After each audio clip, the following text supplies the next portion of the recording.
TRP Kallakurichi மாவட்டம். போன வகுப்புல வந்து ஒரு கிராமத்துல என்னென்ன நீட் இருக்கும் அப்படின்றதுக்காக நீட் அசஸ்மெண்ட் கேம்ப் நடந்தது. அதை பத்தி பார்த்தோம். இப்போ நம்ம பார்க்க போற வகுப்பு என்னன்னு பார்த்தீங்கன்னா ஃபங்க்ஷனல் கமிட்டி. இந்த ஃபங்க்ஷனல் கமிட்டி எதுக்காக அப்படின்னு பார்த்தீங்கன்னா ஒவ்வொரு கிராமத்தையும் கிராம வளர்ச்சி திட்டம் தயாரிப்பாங்க. அதுக்காக இந்த டீமை போடுவாங்க. இதுல ரெண்டு பார்ட் இருக்கு. ஒன்று பார்த்தீங்கன்னா ஜிபிபி எஃப்டி, இன்னொன்று பார்த்தீங்கன்னா WPFT. இப்படி ரெண்டு கமிட்டி இருக்கு. இதில் முதல் பார்த்து ஜிபிபி எஃப்டி கமிட்டி பற்றி நம்ம சகோதரி கௌரி மகாவும், WPFT பற்றி சித்ரா நானும் வகுப்பெடுக்க போகிறோம். இதுக்கு முன்னாடி ஒரு சின்ன குரல்.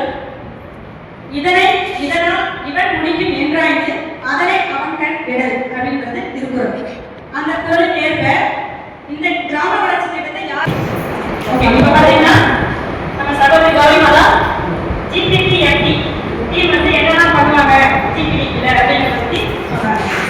இப்ப அடுத்தது ஃபங்க்ஷனல் கமிட்டியில இருக்கக்கூடிய இன்னொரு கமிட்டி என்ன அப்படின்னு பாத்தீங்கன்னா WPFT, அதாவது வார்டு லெவலில் இருக்கக்கூடிய பிளானிங் ஃபெசிலிட்டேஷன் கமிட்டி. இந்த கமிட்டியில யாரெல்லாம் வருவாங்க அப்படின்னு பாத்தீங்கன்னா ஏற்கனவே பார்த்தீங்களா ஒரு டீம் பார்த்தோம் இல்லையா, ஃபெசிலிட்டேஷன் டீம் யாரெல்லாம் நடந்தது பார்த்தோம். பார்த்தீங்கன்னா எல்லாருமே ஒவ்வொருத்தரும் சொல்லலாமா? உங்களுக்கு யார் வெளியில் இருக்காங்களோ அவங்க சொல்லுங்க. யார் இருந்தாங்க சொல்லுங்க. பிரசிடென்ட் இருந்தாங்க, அப்புறம் வார்டு மெம்பர் இருந்தாங்க, பஞ்சாயத்து செக்ரட்டரி இருந்தாங்க, சிஆர்பி இருந்தாங்க, இளைஞர்கள் இருந்தாங்க, ஓய்வு பெற்ற அதிகாரிகள் இருந்தாங்க, வேற யார் இருந்தாங்க? மக்கள் பிரதிநிதிகள் இருக்காங்க, வேற யார் இருந்தாங்க? அரசு மூத்த குடிமக்கள் ஆசிரியர்கள் இருக்காங்க, தன்னார்வலர்கள் இருந்தாங்க, அரசு துறை அலுவலர்கள் இருந்தாங்க, மூத்த குடிமக்கள் இருந்தாங்க. இவ்வளவு பேர் இருந்தாங்க. இவங்கெல்லாம் ஏன் நம்ம வச்சிருக்கோம்? இந்த டீம்ல ஏன் இவங்க வச்சிருக்காங்க? ஒவ்வொருத்தருக்கும் பார்த்தீங்கன்னா அரசு அலுவலர்கள் இருக்கிறதுக்கான காரணம் என்ன அப்படின்னு பார்த்தீங்கன்னா இவங்க எல்லாரும் சேர்ந்து துறை சார்ந்த தகவல்கள் நலத்திட்டங்கள் வரும்போது அங்கே எப்படி நம்ம ஸ்கீம் வந்துட்டு எப்படி பயன்படுத்தணும் அப்படின்றதுக்காக பேசுவாங்க. அதுக்காக பார்த்தீங்கன்னா துறை சார்ந்த அலுவலர்கள் இருக்காங்க. இப்போ கிராம மக்கள், தன்னார்வலர்கள், மாற்றுத்திறனாளி இவங்க இருக்காங்க. இவங்கெல்லாம் ஏன் இருக்காங்க பார்த்தீங்கன்னா அவங்களுக்கு என்னென்ன பிரச்சனை இருக்கு அப்படிங்கிறத பற்றி அவங்க சார்பாக பேசுறதுக்கு ஒரு பிரதிநிதியாக அங்கே இருப்பாங்க. அதுக்காக இந்த ஜிபிபிஎஃப்டி கமிட்டி, இந்த ஜிபிபிஎஃப்டி கமிட்டியில் இருக்கக்கூடியவங்க தான் பார்த்தீங்கன்னா இந்த WPFT கமிட்டிலையும் உறுப்பினராக இருப்பாங்க. எப்படி இருப்பாங்க அப்படின்னு பார்த்தீங்கன்னா இப்போ இதுல இருக்கிற இப்போ பார்த்தோம் இல்லையா, ஒரு 17 உறுப்பினர்கள் இருக்கு. பார்த்தோமா?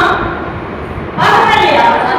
பார்த்தோம் இல்லையா? அதுல இருந்து 3 இருந்து 5 உறுப்பினர்களை இந்த WPFTக்கு நம்ம உறுப்பினராக பிரிக்கிறோம். புரியுதுங்களா? இதை டவுட் தான் கேளுங்க.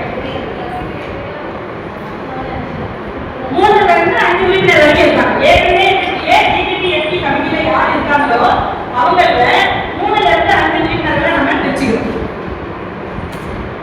அடுத்து பாத்தீங்கன்னா 3 இருந்து 5 உறுப்பினர் பிரிச்சுக்கிறோம்ல, எந்தெந்த வார்டுல வார்டு உறுப்பினர் இருக்காங்களா ஒவ்வொரு வார்டுக்கும் அந்த வார்டு உறுப்பினர் பாத்தீங்கன்னா அந்த கமிட்டியை நம்ம சேர்த்து ஒரு வார்டுல என்னென்ன பிரச்சனைகள் இருக்கு அப்படிங்கிறத பத்தி நம்ம சேகரிப்போம். யார் சேகரிப்பாங்க?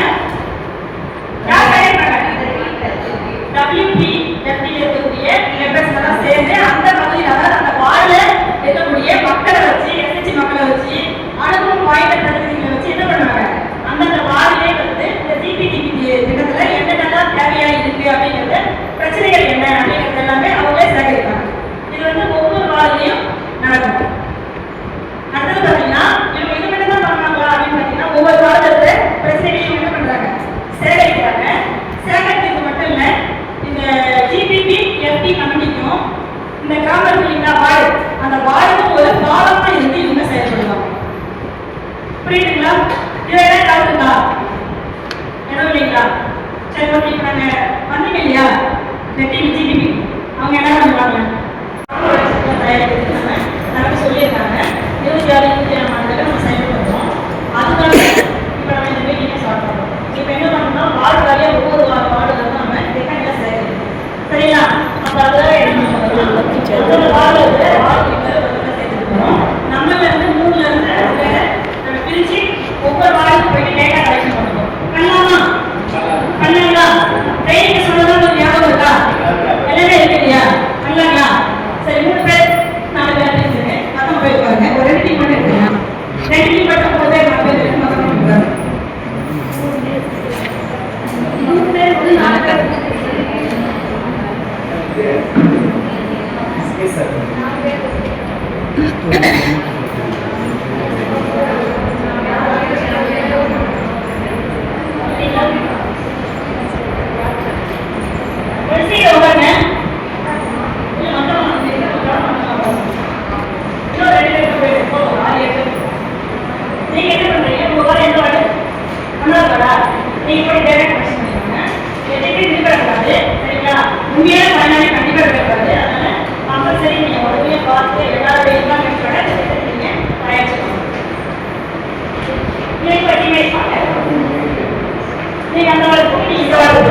அந்த கோரிக்கைகள் தேவைகள்லாம் கேட்டு நாங்கள் முடிச்சுட்டு வந்திருக்கோம். கல்விநீர் கால்வாய் கல்விநீர்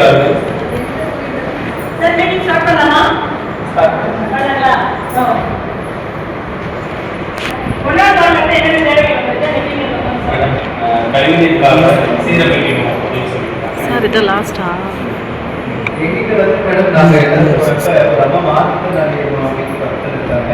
ரொம்ப வயதானவங்க. அவங்க ரொம்ப முன்னுரிமை கோரிக்கை வச்சாங்கன்னா தனிநபர்கள்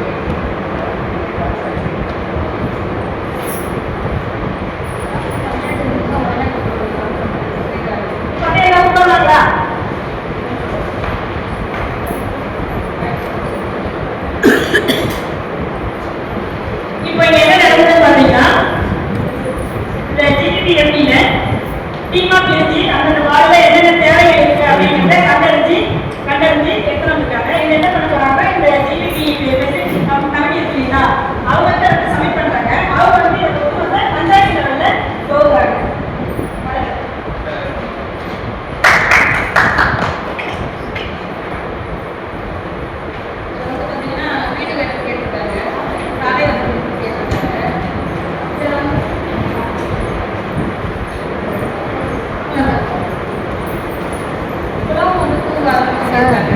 இன்னைக்கு நான் வெளியே போகலாமா? வெளியில் சொல்லுங்கள்.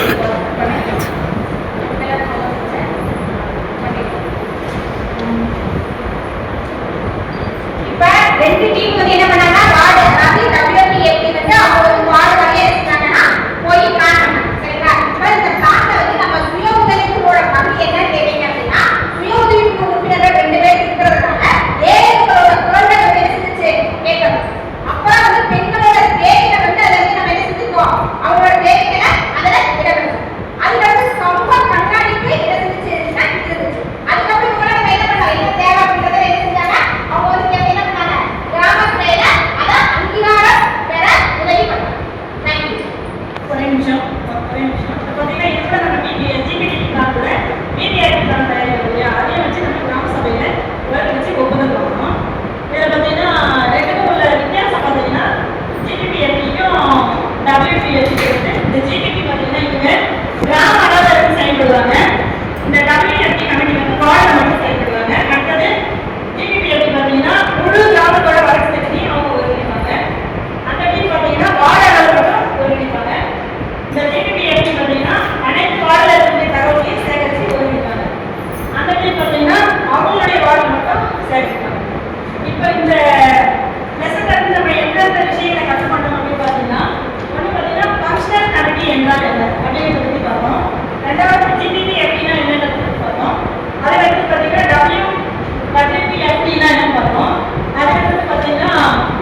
எல்லாருக்கும் பார்ட்டிசிபேட் பண்ண எல்லாருக்கும் பண்ணுங்க.